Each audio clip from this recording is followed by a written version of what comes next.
Good evening. I'd like to welcome everyone this afternoon. Thank you all for being here. Notice is hereby given of a workshop of the Board of Directors of the District to be held at 105 Fort Road, Port Isabel, Texas, on the 9th day of May 2018 at the hour of 4 p.m. for consideration of the business, of the agenda below. This notice is posted at the office, District, May 4th, 2018 at 1 p.m. in accordance with the Texas Open Meetings Act, Texas Government Code 551-041-551-050. We do have the presence of a quorum. All board members are present at this time. So may please have everyone stand for the invocation and the Pledge of Allegiance. Pledge of allegiance to the flag of the United States of America, and to the republic for which it stands, one nation, under God, indivisible, with liberty and justice for all. Heavenly Father, we thank you again for another opportunity to meet together, Lord, in your presence, Lord. We just ask you that you guide us and help us make the right decisions for the Water District, Lord, as we're stewards for the Water District and for you. We just thank you for all that you've done for us. In Jesus' name we pray. Amen. Amen. Thank you. I'd like to welcome everyone. There's snacks, juice, everything you'd like to possibly have over there. Compliments of Daisy and taking good care of everyone today. Thank you. So please feel free to help yourselves if you get a little peckish over there. It's a BYOB. Next item on the agenda, consider and discuss lessons learned at the odor control measures after attending the WEF Odor of March 26th in Portland, Oregon. Yes, members of the board, we have some information here from each one. If would like to start, Robert, you go first, or I know that each one brought their own information back, and there's a lot of information out there on types of odor and air pollutant controls, but I guess each one has their own record of picking up learning some stuff. You want to start, Robert? Good. We're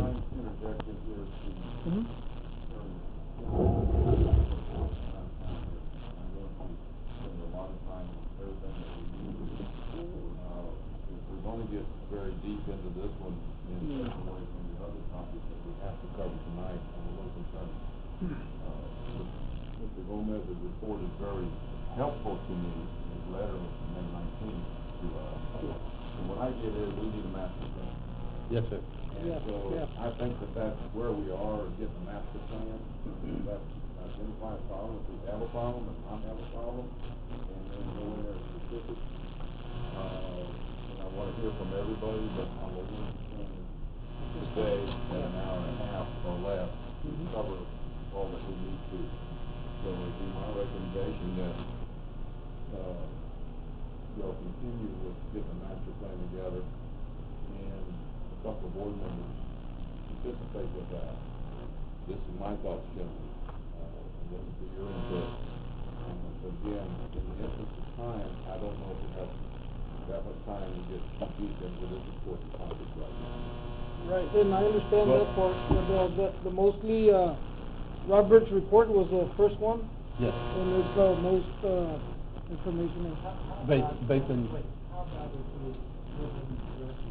workshop items, and come back to this. Yeah. So these bills have to leave town, And this is a big on the table agenda item. I'm good with that. Is everyone in favor of that? Yeah. Yes? Okay. Can we proceed on then to item 4, consider and discuss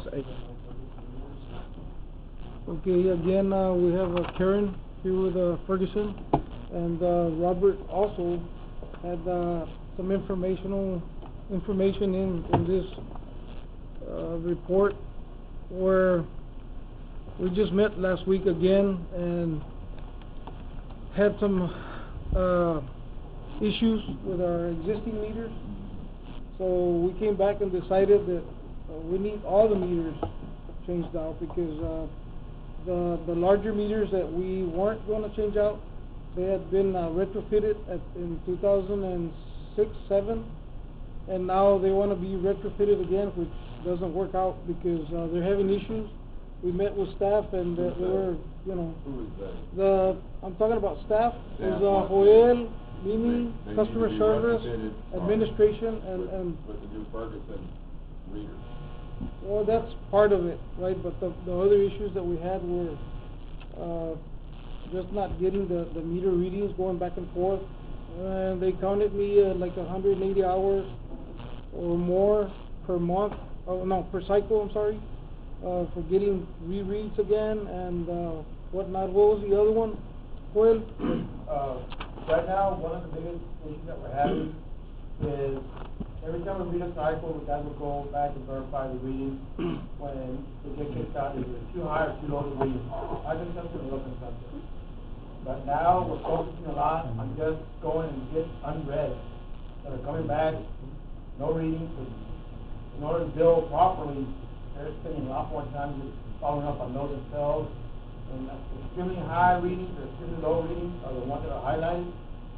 But the other ones, my understanding is they're just being averaged right now. I can accept that. I accept what you're saying, and not trying to ride that old horse any longer. I'm okay with that. My question is, the data that's in our packet or the cost associated, is this and taken into account the adjustment that you're talking about of replacement, the defective meters, or all the meters? The information that I've been looking at for a few days, is that the most current and accurate information that we have, or are we going to make a change to it? What I did, Mr. Wells, with the proposal that was submitted by Ferguson, I went back and there were a lot of meters that were set up for retrofit. I took them off of retrofit and put them into the That's our new information. Right, Request. yes, sir. So the information. So you gave everything us, on there that's up to is date. That's my question. relatively close, as close as we can get. I've asked Sharon to look at it, I'm sorry, Karen, and, she's okay with it at this point. There may be So the something she might have increases are- overlooked. I'm trying to move along. So the increases that you gave us in the different columns was associated with the increase in meters that we just have to table up, pony up, Yes, sir. and buy. And this will be system-wide, or System-wide. different systems, three systems, three segments? For each cycle.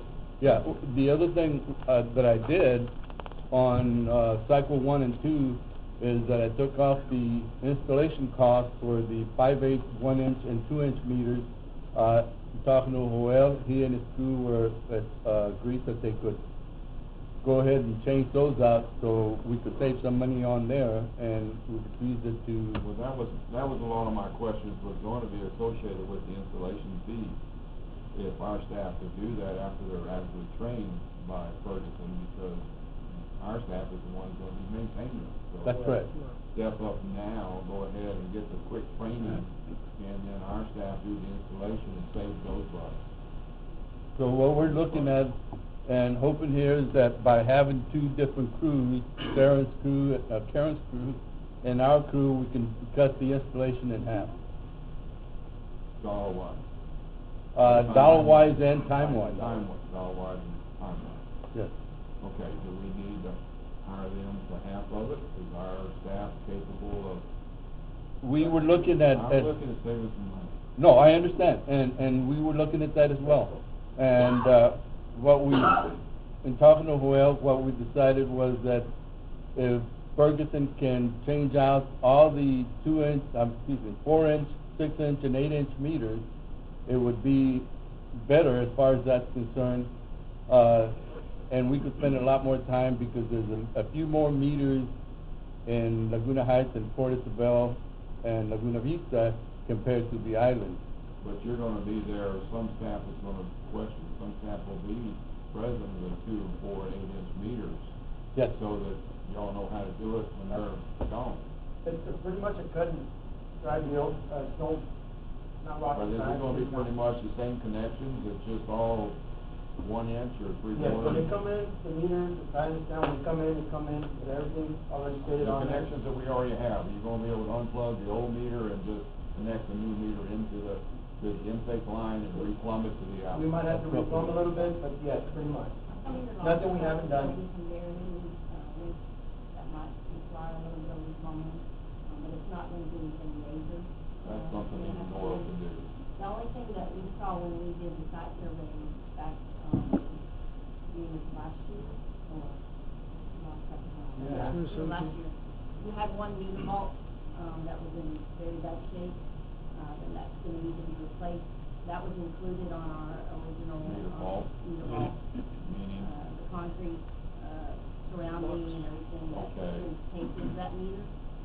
So we included that on the original bid. And are those vaults still there, the same one? Well, I don't know if it's, I'm sure Probably it's not is. in any It better probably shape, is. but Well, I'm a sure lot of it that's- could be in worse shape, but we included replacing it totally. Right, and I think that that's something the district needs to be in position to do without having to be a Ferguson problem. As much as anything, because Padre Boulevard's been, a lot of them been redone with new boxes and, sorry, yes, sir. We did set up- And whatnot, service policy says that the customer has to maintain those vaults and whatnot. So we're going back to the customer, letting them know that they need to maintain those vaults themselves. Is that just in the bigger meters or what?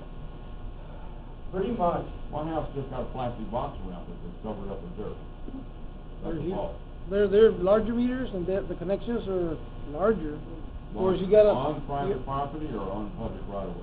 On both, These are actually. Half and condominiums half. or These some- go half and half because the meters have to have a certain distance before the inlet and the outlet to compensate for the curves down, up, wherever it goes. It has to have a certain measurement before.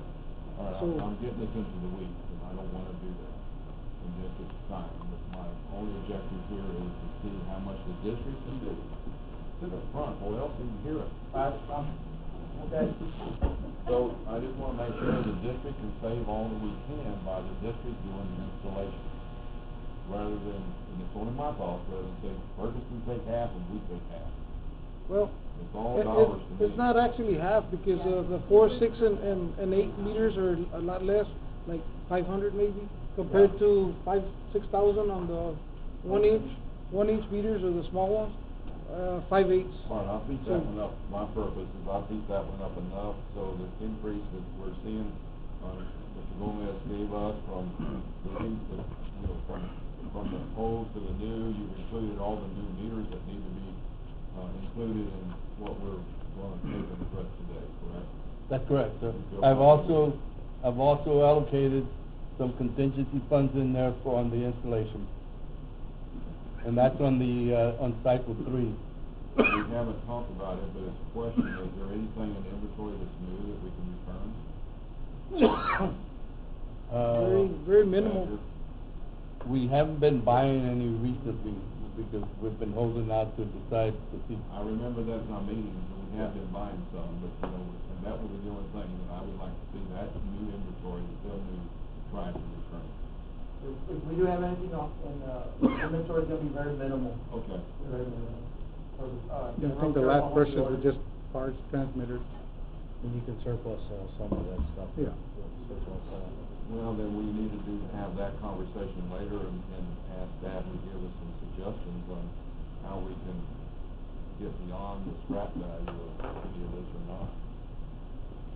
Change, saving money, that's what I yield my time. Well, rolling through this is just quite open Okay, is there questions, any, or just more what- information on the, shut-off valves, the automatic shut-off valves? and, Remote shut off? No shut off. What, I allocated 25 on each cycle because they are a different price, quite a bit. And so I allocated 25, remote shut-off valves to help us with the customers that are, habitually late. My next question is on this, how are we going to handle some of these commercial business accounts and the residential accounts, the time and notification for the installation of these new meters, i.e., a lot of us, a lot of these businesses are crucial when they're down, taking some of these big accounts out, i.e. restaurants or some of these other guys, That's what our project coordinator, is gonna do on site. Lead time for those guys. We have a program, within our install, program that we can, load in, like routes that we're gonna be changing out, and we can help you guys with door hangers or, sending out notifications or something like that. So that's definitely, when we move forward with the project, the first thing we'll do is we'll bring our install team in, our project management team in, myself. We'll all sit down and make a plan and, decide, okay, if we're gonna install on week 3 of, July or August, then we're gonna let them know week, 1 or 2, how much lead time you want to give them to know that the water's gonna be out at this time, for the residential. Commercial, we'll even go a little bit further and say, hey, we're gonna be at this one between hopefully 3 and 4, or 5 and 6, or whatever, and try to give them a more narrow window. Somebody go up there and knock on the door and say, okay, can we do this now? Yeah, for the commercial, we try to really work with them, because we know that that's a major thing. Especially if we're doing this during the summer in July and August. Prime business, prime time for a lot of these businesses, for all businesses, I should say. And condos, are full of people, so we're just trying to get that target. Yes, go on. Yes, one of the ones that we had in-house is, one, putting it on our website, sharing our information with the other cities, so they have websites that can do that as well. And then, put it on our building. We can let them know, once the bill approves this, in my program, when we have target dates, we can put that on our billing Okay. a couple of months prior to starting. That would be just kind of general information that there will be a temporary interruption with any specific times to that. But coming to my house, and I'm only giving you an example, you're going to change my meter out, you got to get to my backyard, you're going to go up and say, hey, we need to go change the meter, so there's no problem there. And everybody else same way. When our installers go out, they will knock on the door to let the customer know that someone's home, that they're there, and make sure that maybe not in the shower or, in the middle of something major, and say, hey, we're here to change out your meter, it's gonna take us about 15, 20 minutes, maybe at the most, and then we'll move to the next one. So they do that. Sounds good. Okay. And I believe, if I'm not mistaken, that we still have plenty of time to coordinate, because by the time the application goes through and TCQ approves our meter installation and whatnot, maybe ordering the meters, it's gonna take a while. Like, I'd say by the end of summer, I'd say, because we're May, June, July, August, so maybe by the end of summer, going into September maybe. We'll have to order everything, they'll build the meters for you guys, so that usually takes, 6 to 8 weeks. We also have to get the infrastructure, they'll want to set all the infrastructure up first, so that the first meter that goes in the ground can start reading into that. So that will take place first. So, yeah, it's a process to get everything built for the system. I don't want to take and delay this installation any longer than necessary, other than setting up what you're setting up. My thought is, we're trying to fix lost revenue, and we're coming to a real revenue generating time. So we can't just say, whoa, we're gonna do it later, because that's lost revenue that we're trying to recapture. Right, I understand that part. I wish we would have moved forward earlier than this, but that's what it is now, and we're just gonna, yeah. Okay. Mr. Gomez, the change, August now. the dollar exchange amounts reflect the leak detection system for the old part, the old. Leak detection and the remote disconnect meters that we added. And the leak detection is only in the area that will work. Yep. Cast iron, the old system, so, we'll see what happens. Attitude, I guess, with that, until the new. The great thing is you'll be in place, and then all it will be is a matter of adding the notes at that time, when the PVC comes out, so you'll already have your system in place. You'll just be adding more nodes as we see what we can do. It's really a pilot program for us on leak detection to see how well it works.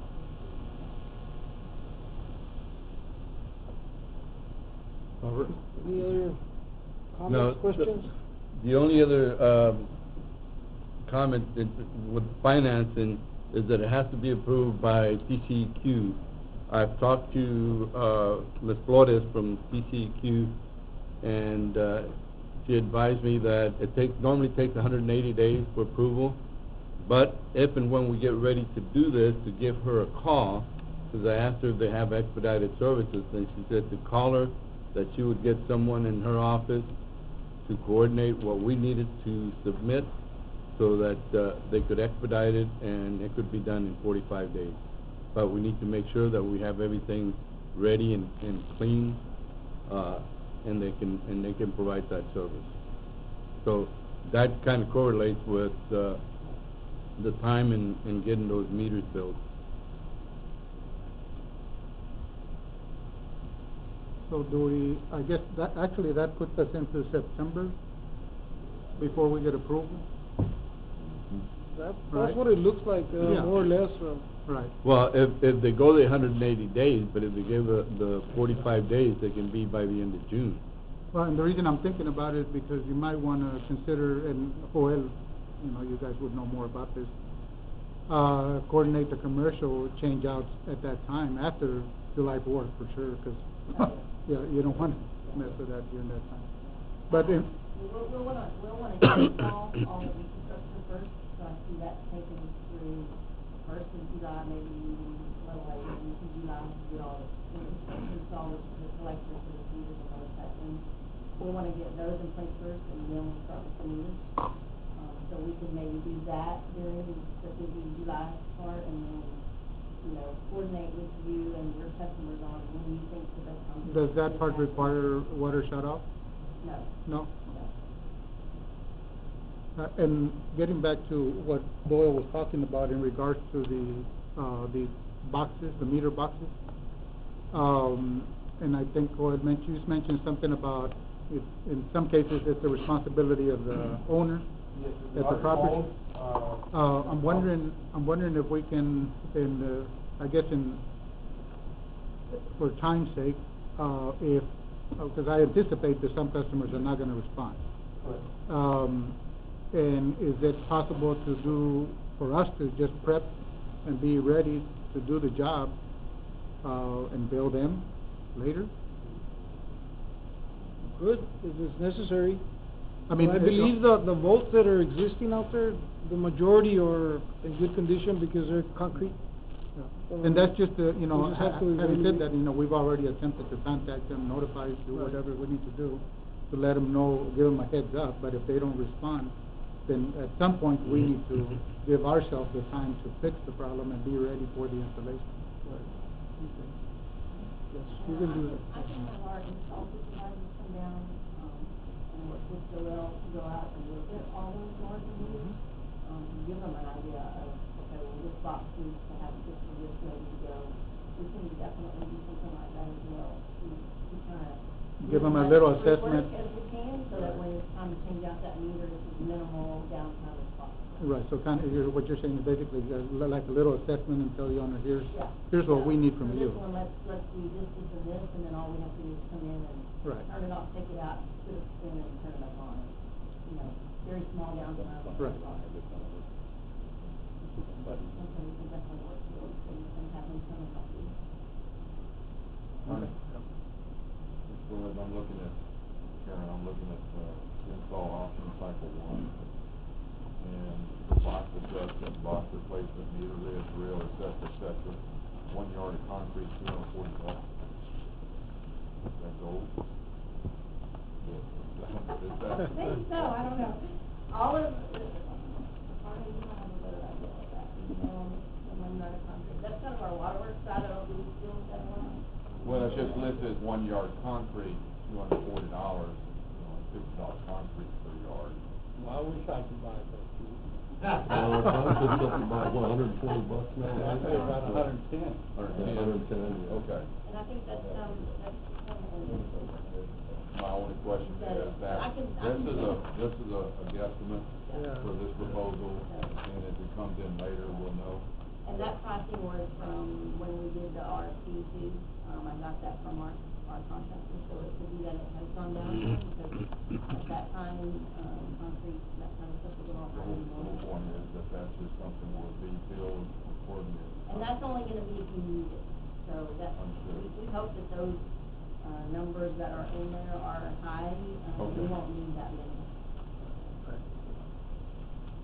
This whole proposal we have here now takes care of everything the district has, all the meters that we need to address, big, small, medium, it takes care of them all, correct? Yes.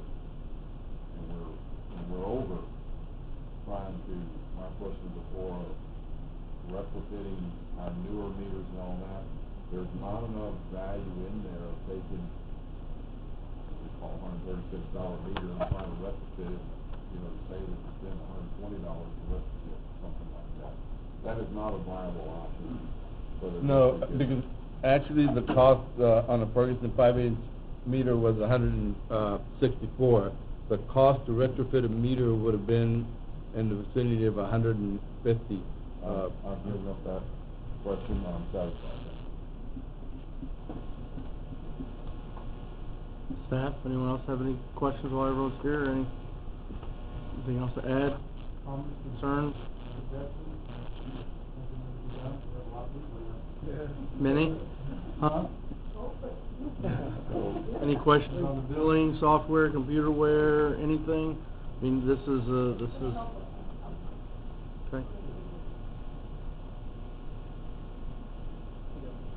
Yeah, we had some customers come in that the meters are not working properly, they got a high bill and they complain about it, so we'll get those, customers, you know, calm down, and they're gonna know that they're new meters, so hopefully we'll cut the complaints down and. Not exactly professional to tell a customer that their meter's not We working. have had customers that are from North Texas that have the AMI system and have questioned us, why don't we have it, why haven't we done it?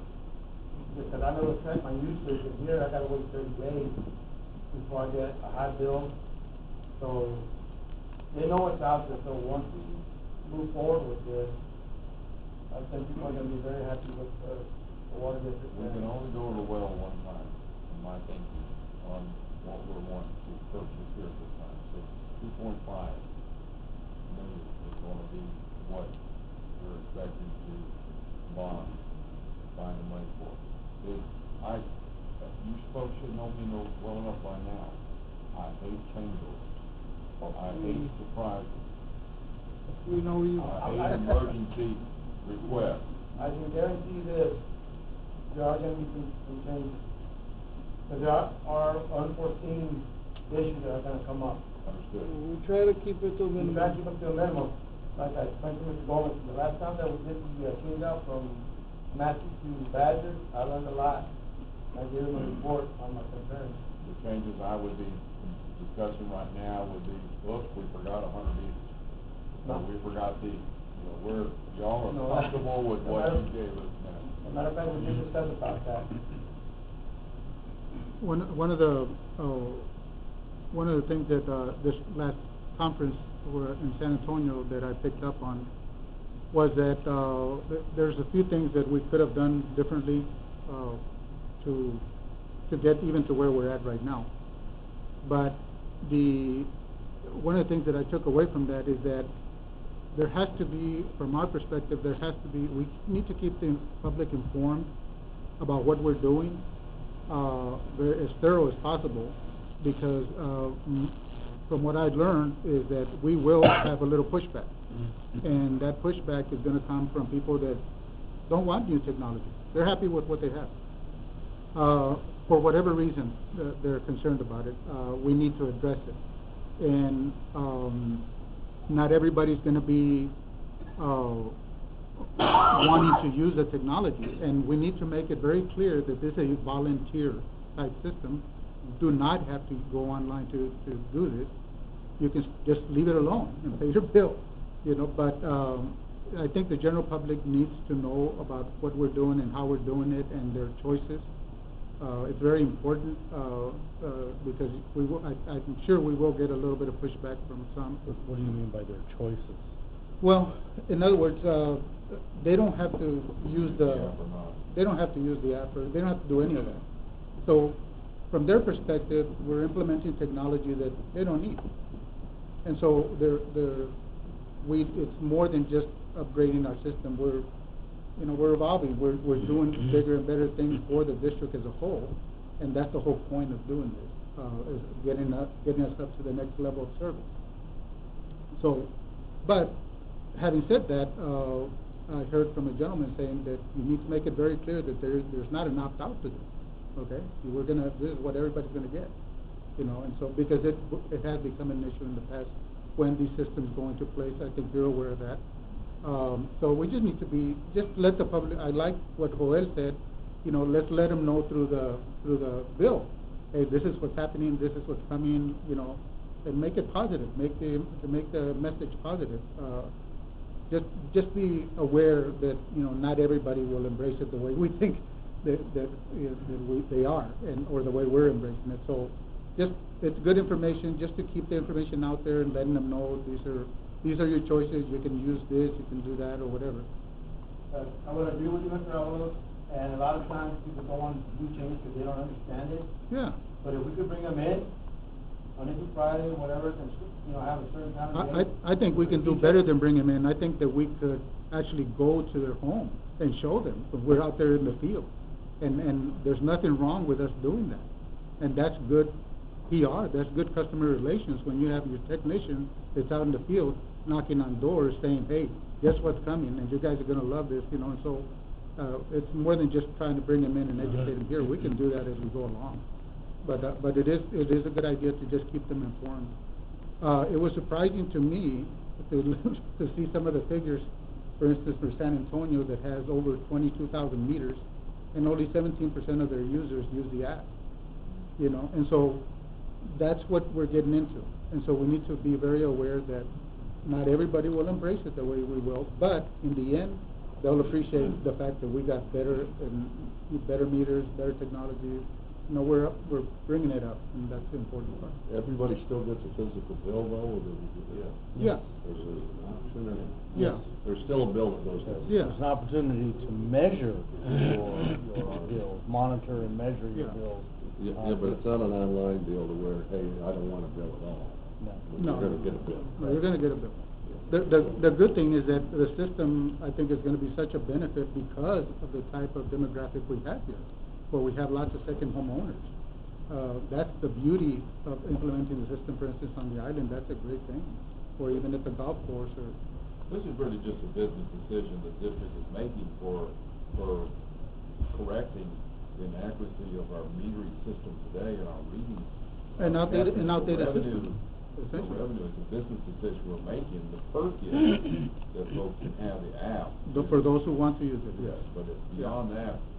We're just changing meters as a business decision for the district. There's life expectancy of the meter. And that will take and perform better for the district on a business level. Well, I think if we second thing to that, for those that don't choose to be on the app, you're also providing more customer service to them when they do have a question about their bill, because even though they may not be able or want to get on the system and see their account, many or someone in billing can help them know when their water usage is, being used when it shouldn't, or if they have a leak, or so that side of it, what you're going to be able to do for the customer is going to be something that you can say, hey, this is also what we're doing. Even if you don't want to get on into your account, we can see more information, we can monitor it, and we can let you know when something's going on. So that's customer service to all of your constituents, whether they get on the system or not. Right. So I think that's going to be a big plus and a big thing that maybe you say when you're putting in some of those flyers, seals, we'll be able to let you know if there's a leak on your account right away. And we'll be able to let you know ahead of time. Yeah, and we already have the tool. We send out that bill. So we could actually just print the information on there along with the bill, to let them know, what's changing or how you can improve it, or call us if you need help with this, or whatever. Those are things that we could be doing immediately, just to give them a heads up and just make them aware. And you are going to have, customer complaints. I just want you guys to be aware of what we did at every installation we put in, because for those that do have a meter that maybe is not very accurate right now and they're getting water you know, using a lot of water and paying a little price, their bill's gonna go up. So those are gonna be the ones that reserve fund like Yeah. this at the beginning. So you're aware. Minnie's ready. Yeah, you see that at every place you go. Yeah. And it's to be expected. Yeah. Robert, we talk about monies on this? No, sir. Unfortunately, the financing part was supposed to be explained. Oh, will they? Yeah. Okay. Estrada Hinojosa, representative is running a little late, Okay. so he should be here. Yeah, he said he could be here by 4:40. Adrian Galvan and then Noel Valdez will be here as well, close to 5. What time? Adrian should be here in about 5 minutes, Oh, and then 5 Noel minutes? should be getting here close to 5. Oh, it's still right now. Karen, when you guys Oh. do when you're doing the installation, There you you go. go from section to section, or you There he start is. one place and work your way down, or how? Hello, Adrian, welcome. How are you? So that when you're ready to read a route, we have that route done. Okay. So when a route's ready to go, so we'll sit down and work with you guys to say, okay, where we're gonna start, which ones we want to do certain of. We'll do a scope of work, we'll do timeline, all of that stuff as part of the project.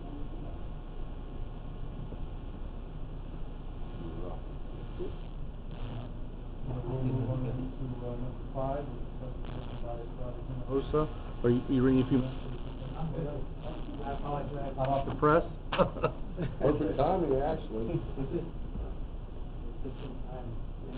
Oh, yeah, we've already spent the money, now you want to call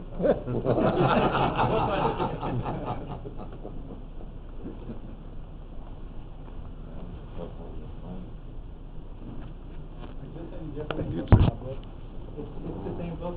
Oh, From Friday? it's in here. Okay. Yes, I think it is.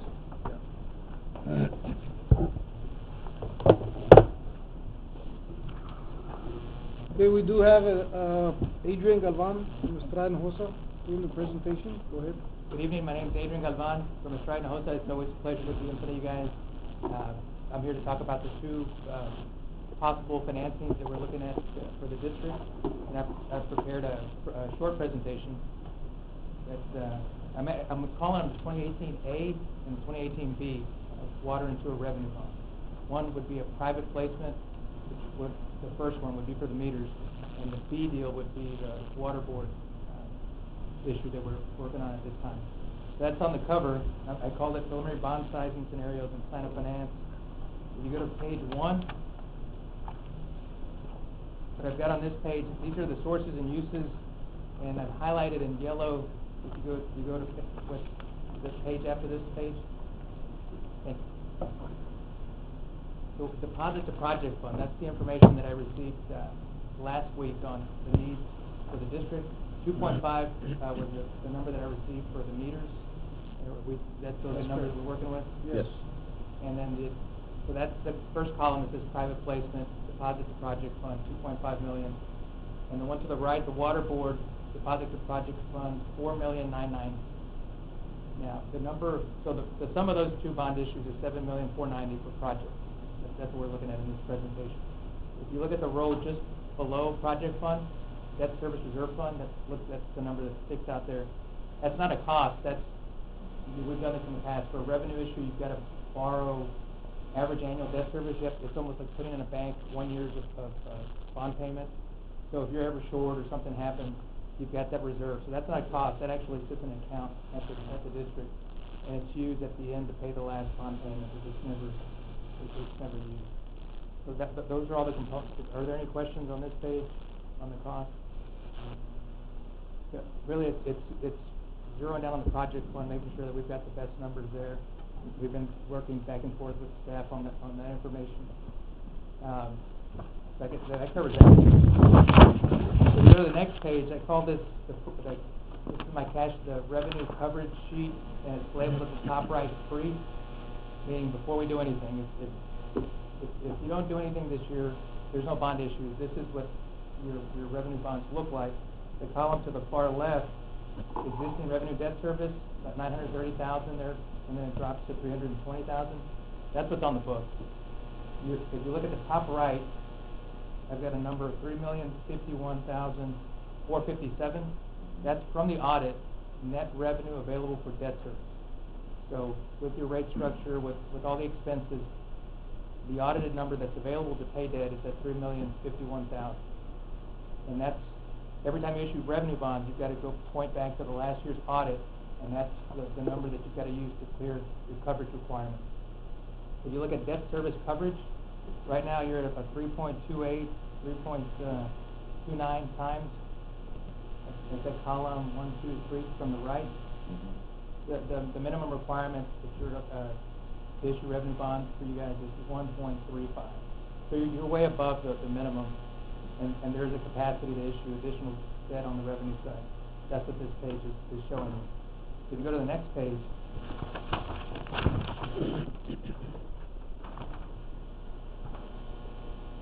I've layered in the private placement, which is the 2.5 million for the meters. That's the 1, 2, 3, 4,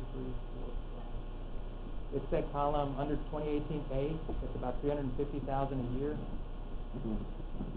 So the private placement, if we borrow over 10 years, I'm showing it here, funding 2.5 million of a project fund would cost about $350,000 a year for 10 years. That's that first section of new issue under the 2018A. And if you go over 3 over, where I drop in the water board deal. The water board deal funding $4,990,000 would put about $340,000 a year over 20 years. If you look at the borrowing rate that's labeled TIC at the top, the private placement, our estimate for a private placement for 10 years is about 3.6. It's probably between 3.3 and 3.6 to borrow over 10 years. The water board loan, even with the cushion, you're able to borrow from the water board probably at about 2.3% over 20 years. That shows you how much a better deal that you receive with the water board. There's more steps that we have to go through to get access to those funds, but it's a lower borrowing for you. And if you look at this, once we layer the 2.5 million for the meters and then the water board issue to fund 4.9 million, you look at the coverage column, and it goes to 1.88. So you're still above the 1.35 times coverage. So you're able to issue it. It's passing all the bond covenants, and it's safely above. You're not squeaking by the minimum on that page. What else did I have on this one? Once we actually lock in the deal, well, let me talk about the private placement. Our recommendation for you, once we clear TCQ, which is going to take, I think we've talked, it should take about 2 months. So once we get the meters approved by TCQ, that project, our recommendation is to go with the competitive process. We've done it before, where we send out a memo to about 40 banks, laying out the structure, the credit, all the information for the district, and have them just fight over the issue. And that seems to be the best way to get the best rates. And the rates would come due. So if you look at the timetable, let's go to the next page. This is the preliminary timetable for the private placement deal. This is assuming that the water board, that we get the TCQ process done in time. We would actually come to you with the results on July 11th. That would be the target, and we would have the bids come in the day before. Is that the water board or the private I'm placement? sorry, I misspoke. This is a private placement. Private placement would, the plan is to get that one first. That one, if we get TCQ approval. Start working on private placement now, and start working on TCQ placement also, and then at this time we can. Here's the deal. We're going, the meters are private placement, and then the balance of the projects are water board. The plan is to go move with the plan simultaneously. The private placement should get approved faster. The water board has extra steps, and it's got to get approved by their board, and there's more hoops to go through. So we start, if you like this plan, if you want to move forward with it, we're going to move on both of the deals. And our plan, if we get TCQ approval on the private placement, is to accept bids July 10th, and then on July 11th, come back to you guys and show you the bid, show you the best rate, and recommend which deal to go for the meters. July 10th? July 10th. Towards the middle of the page. Right, July 10th, and then you're going to tell us what's done the next day? What we do is we do the bids like 2 weeks before. So the memos will be out there. We'll call the banks, make sure they receive them. make sure that they're not missing any information. So we're gonna, for 2 weeks, we'll work the list with the banks that are more active in the private placement side to get the interest going. And they'll only hold the rate for 24 hours. So we'll work it for 2 weeks, take the bids the day before that meeting, July 10th, 11th, present the results, and then you decide if you want to accept them. Between the private placement and the water board, and if this board, if this district decides that they want to take and pay off as quick as we can, this debt obligation, does it make any difference in private placement if we pay that off quicker? Is there any prepayment penalty? We can ask for a shorter call feature.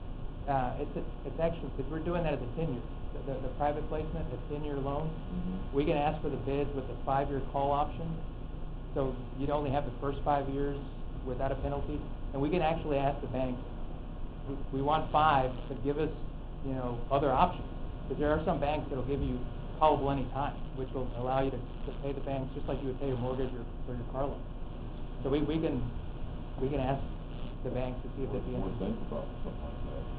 I like the idea of you know, having the call option because, I mean, in theory, you know, if it works out the way we're thinking it could, then, you know, we'd have, in my mind, we would have some money set aside for the purpose of paying off that note. Well, I'm Yes. thinking in terms of taking, and I fully expect to get a return on investment, and that will be from the savings that we're going to get from this. Right. And more revenue, so I'd like the board to go ahead and dedicate a good portion of all of that from our current level of income and everything that we gain above that, so that generates income from the new system to pay it off. I mean, it sounds good to me. And the thing that's going to make it work is if we actually do that, if we actually implement something that will capture those funds and not just drop them into the general fund. That's our conversation later. Right. For right now, for this gentleman, he needs to know if that's something that we want to Yes. take. I'd like to get an opinion from Eddie, from our finance director, in regards to having that option. Yeah, I mean, we can definitely, work on a plan like that, where we set a target, and anything that, exceeds, those funds. Is the 5 years, Can be. is that adequate, you think, or? Set aside. Is 5 years, do you think having the call option in 5 years, is that a good strategy, or what do you think? Yeah. Okay. We already have an existing, account for that part, but this one could be separate, you know. Yeah, the only reason Yeah, I'd like to set up and I know we'll talk about it later, the only reason I mentioned that one specifically is because I would think that capital improvement fund gets, everybody draws from that, you know, so, but we can talk about that later. Yes, we can.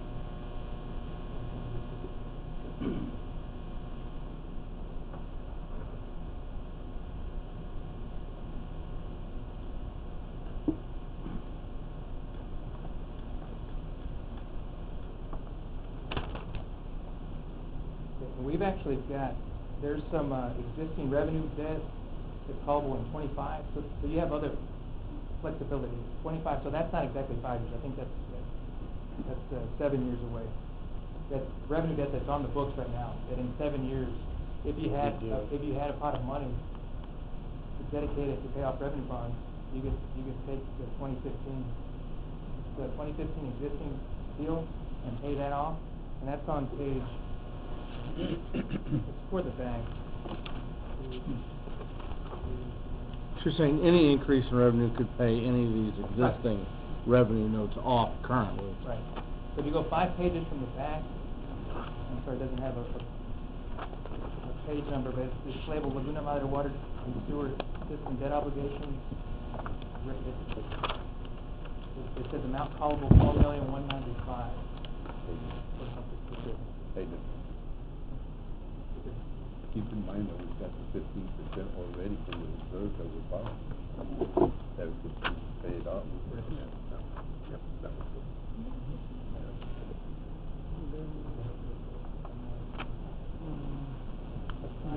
Yes, it does. So the revenue debt so this is the revenue debt that you have on the books right now, and amount callable, which means it has a call feature built in right now, totals to $4,195,000. On March of 2025, you can call $1,185,000 of the 15 deal, and on September of 26, you can call $3,010,000. That, along with putting the 5-year call on this one, you're going to have multiple dates that you could pay off your revenue debt with any excess funds that you have. So you're going to have some flexibility. And I think a 5-year call you won't pay much of a penalty. Sometimes they'll put a penalty on a short call because they're giving you the flexibility that the owners of the debt don't have any, well, I gave you this rate, so if you're going to call me out in a month, I've got to charge extra for that. So I think 5 years is reasonable. So we can build that, or we can, if you want to talk about that more, the 5-year call option on this, on the. I'll be looking for your guys. I'll call. It's a specialty. I'll call a couple of banks tomorrow and ask them for 5 years if you're doing that without a penalty, if that's okay, and if that's fair, I'll report back to staff tomorrow. I don't think it'll be a problem.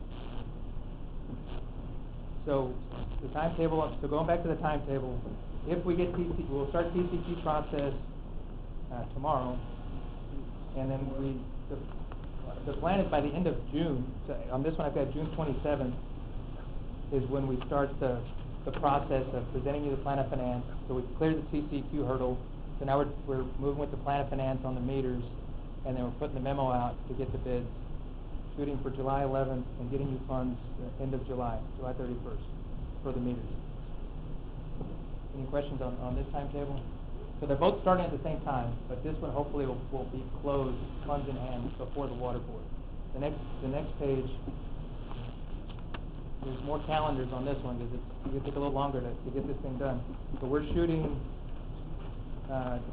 November 8th to lock in the rates with the water board November 1, and then November the 8th to present the final rate, the final results on what the water board's locking in, and closing that one on December the 12th.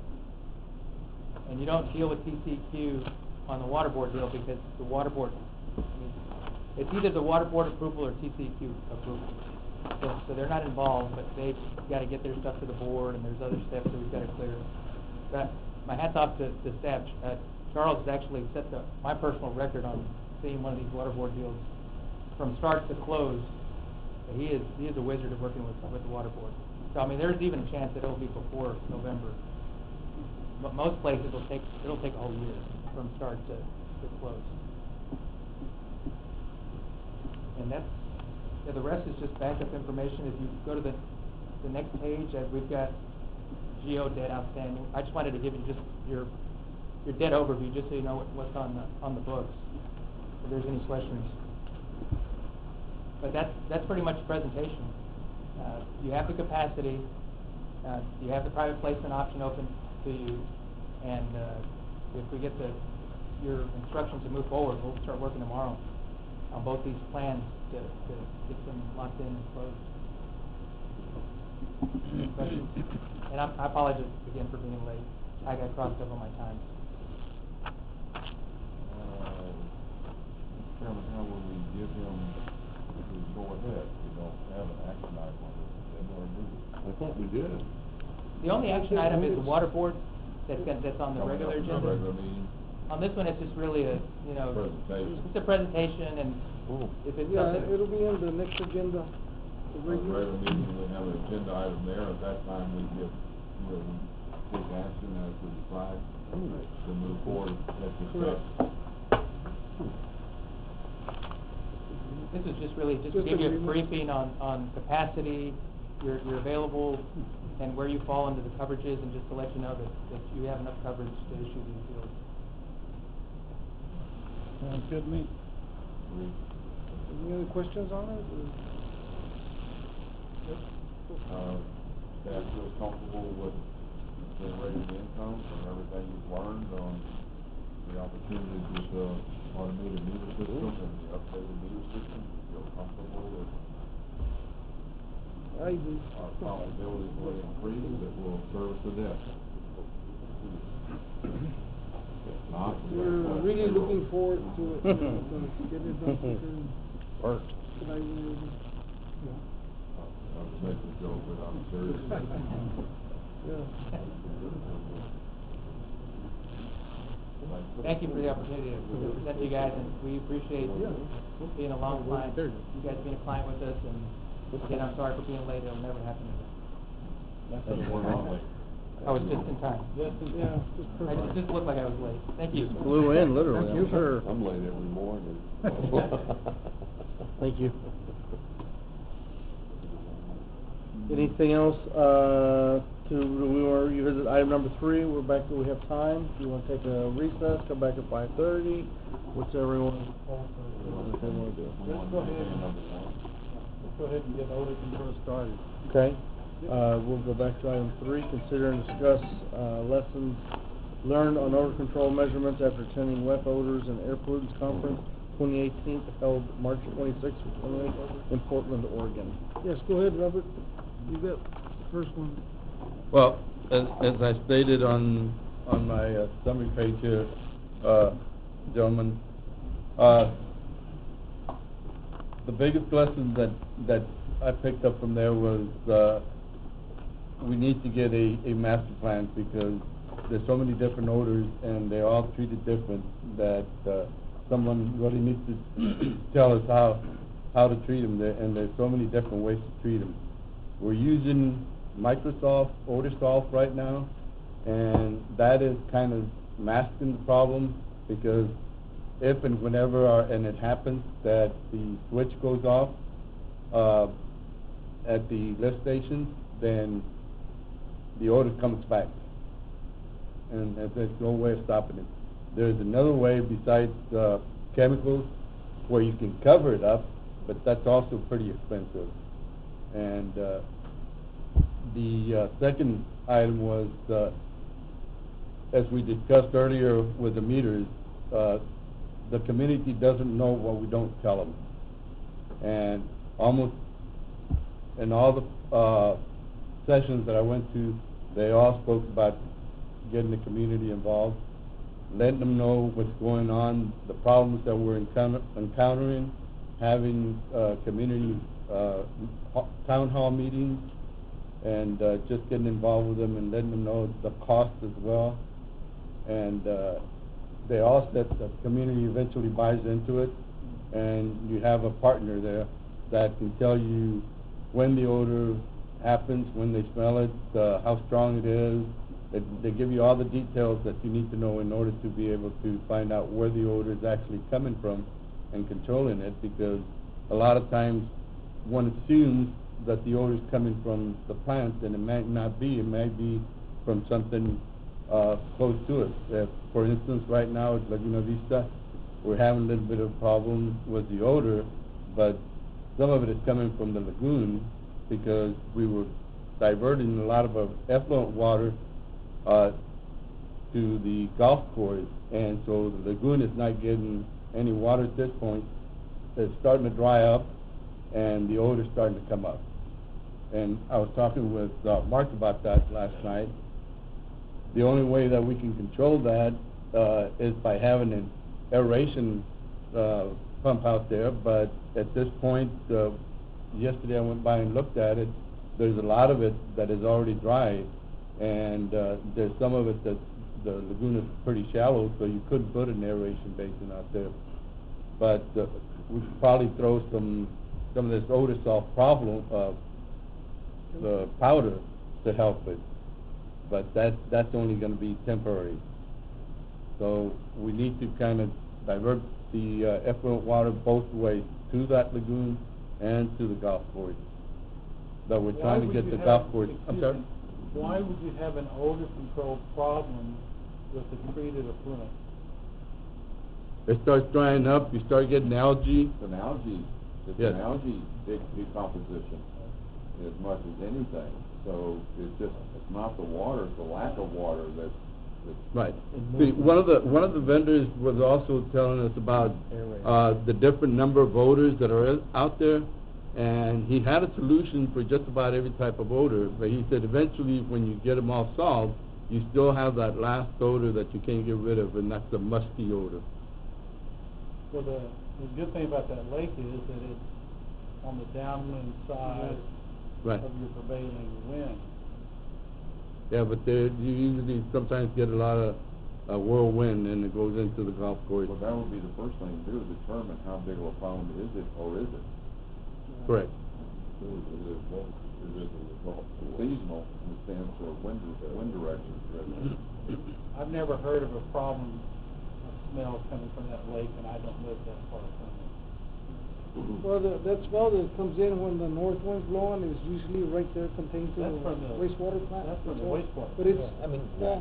I think the issue is establishing your data and having some record of where the odor control is coming from. Because, I mean, you know, we know the complaints and the regular problem spots, but we don't necessarily have a data record supporting it. And I think that's where we can start, you know, providing quantities of, like, is the Blanca sewer plant, or, you know. This LeBlanc is where you want to start, bud. Yes. It's terrible. I agree. And the hotter it gets in the summer, the worse it gets. Right, and that That has a lot to do with the temperature. Terrible. yeah, so I mean, you know, we started those conversations with you know, Mark Perkins, and then there was, you know, one idea about, do we spend time on an engineering study, or do we just go and select a product and run with it? I think it kind of makes a lot more sense to be selecting a product and running with something versus... You know, there was a system that Alex and I saw up in San Antonio that was fairly simple. I gave you the brochure. And easily adaptable to the lift station situations that we have, you know, turn off and on when you need it and whatnot. And I mean, I saw all sorts of technologies using ozones and oxygenation. I mean, just money. But this one was fairly simple in operation and in theory, and you know, they said they'd come down and do their own audit of what our situation is. And you know, what we might do is contact 2 or 3 companies to come down here and let them at their own dime look at some trouble spots. What was the guy from McAllen? There was one guy that was from McAllen. That was not as good as this other one I saw. Are you talking about this one? I'm just trying to get away. No, that's not the one I gave you, Charles. Oh, no, well, that is the Cineco that's the folder that's on my desk. And then one of the vendors I met up in Portland was BioWare, and they're the ones doing the filters there for Brownsville. This one was from Minnesota, I remember. Yeah, and I mean, it's a matter of just finding, because with our warm temperatures, and we're at the end of a long daisy chain, I mean, we tend to have higher concentrations than most other areas. And so we need to make sure we're buying a product that meets our concentration. And it's a matter of giving them the right data, the right air requirements, you know, CFM that we need to be pulling through. And if we're establishing the right data, and you know, they can build a system that's going to meet our... Well, the one system I look like, it'd be great, it looked like at the lift station, because you end up with the size of a container, and it's filled with this, it almost looks like pebbles. But the pebbles are impregnated with material that will absorb the hydrogen sulfate odors, and you know, it lasts for so long. The container creates a negative pressure by a fan, so it circulates it, so you can use it when you need it, turn it off when you don't, and then when the material is absorbed so much, you just go out and dump it in the landfill. It's not environmentally dangerous or anything like that. And you can also get them where they'll fit inside manholes. So if you have a problematic manhole, this thing that sits into the manhole itself has the same material, and it captures the odor as it's these. I'm only suggesting that maybe rather than spend money on a study, that we contact some firms and let them come down, give each firm 3 problem areas that we know of. Lift station, this, that. Let them suggest to us, and on their dime, see what we can do. And then that's one of the things that we've done, that we have order control companies that come by, and we ask them, okay, prove it to us that it works, you know, on their own dime, like you're saying, We've had several companies, and the last one that we have now still existing is, Microsoft. And that one is one of the ones that work the best, especially for grease control. And a lot of times grease and odor are a combination of both, right? So, in saying this, they come with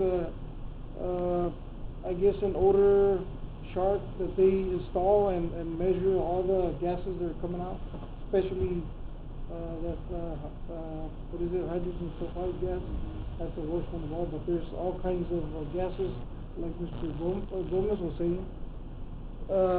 There is all kinds of gases out there, but that's one of the main ones, hydrogen sulfide. So, Yeah. Yeah, The but one thing I learned from our own staff is that when they do get an odor issue, they'll set a meter that, what do Yeah, you the call odor it? log. odor, what is And it? you log this stuff, so you got a certain amount of data for a problematic location as to what it is and what concentrations are Right, in. and we need to give that information to the vendors that we're gonna bring out, so they can know what to size it for. Tell them where the problem is, instead Yeah. of them telling us where the problem is. Yeah. Right, right. Like one of the presentations up in Portland, they ended up, it was a facility, Poland or somewhere. But basically, they had ended up putting the filter on top of the building just so they could have the vent stack a little higher, and then with Isla being such limited space, so, right on top of our blower building, that could be a place to put our filter and make it all work and put covers on that raw channel that we have right there. So, it's just a matter of trying to take different ideas you see from what's out there and try to put something together that's gonna work for us. So that's kind of the value, I'd say, of So going we to do have some history, some data that we can reference to where the problem areas are. Yeah, well, we have two autologs that they're very old, actually. They're about 10 years old, but we're doing another test run today, and then we'll pull it off tomorrow just to make sure it's collecting data correctly. And we may want to look at getting new autologs. Different devices for measurement were part of the presentations we saw. Because I would imagine know. there's gonna be,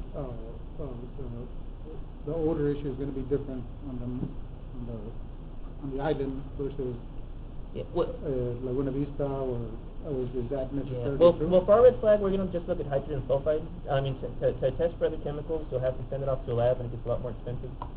Collecting those samples, then it'd be like, $600 to run a test versus the autolog. We can just set it out there and, use the log we already have without any cost. And have we, has anybody contacted any other cities, maybe along the coast, to see how they deal with odor control issues? Oh, well, like just Brownsville PUB, for example, they spend over $900,000 a year on chemical. They use the magnesium hydroxide, and then these biofilters, like their odor control at the Southside wastewater plant was $2.1 million. So we don't need to do anything on that scale because we're a much smaller district. Right. But it might be a good idea to look at covers in a raw channel, like Isla Blanca, for example, or see if we can suck that head pressure off the line so it's not getting out into places where we don't want to go and get it through our filter.